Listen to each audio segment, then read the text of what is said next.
Now on to the story of the C-27J Spartan, an aircraft purchased by the Air Force in 2007.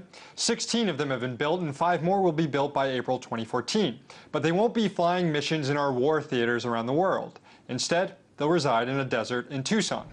Thanks to the sequester, the military has no use for these planes anymore, and almost every single one of them is slated to be stored at a boneyard at the Davis-Monthan Air Force Base in Tucson. Even the 5 new C-27J planes, scheduled to be built by next year, they'll go right to the desert straight off the assembly line too. Now, there's a chance some of these planes may find other uses, like putting out forest fires and stuff, but for now they'll just sit in the desert next to 4,400 other unused aircraft from all branches of our military, totaling more than $35 billion. So it's the latest example of waste in our defense budget. And joining me now to talk more about it is Michael Shank, Director of Foreign Policy at FCNL. Michael, thanks so much for joining me. It's good to be here. The ironic thing is this is happening just as there's this dialogue about too much spending and too much waste in our government. We know that the federal workers, Pentagon workers who are furloughed are now back on the job. And now we have this story. Why is the Pentagon immune from all these talks about too much spending and waste in our government? For some reason, we continue to allow the Pentagon and the Department of Homeland Security, 2 agencies that haven't been audited. The GAO did a great report on this. They have not been audited. The Pentagon says it won't be audited until 2017, 2018. They claim to care about, waste, fraud, abuse. Tendency is not. Great example, on this show I talked about the MRAPs in Afghanistan being destroyed because we didn't want to bring them home, we didn't want to give them to the Karzai government.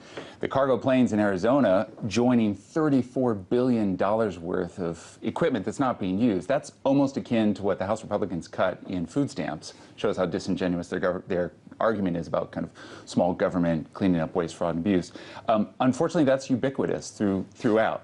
Industry, I would say, is largely responsible. The defense industry lobbying generally since 2008, it was up as high as 160 million per year lobbying members of Congress. Now it's about 130, half of which 5 companies, the top companies, spending lobbying Congress. Well, alongside lobbying, another reason might have something to do with the fact that it's become a jobs program. A lot of pressure to build these planes came from Congress, came from members who are in Ohio and know that building these planes and maintaining them equals jobs for their district. So is the military-industrial complex perpetuated because it's become such a jobs program in the United States? Right. So if we look at percent of GDP, Pentagon claims to say, 4 to 5% of the GDP has to do with defense spending. It's actually more like 10% if you count in Department of Veteran Affairs, Department of Homeland Security, Department of Energy, things like that.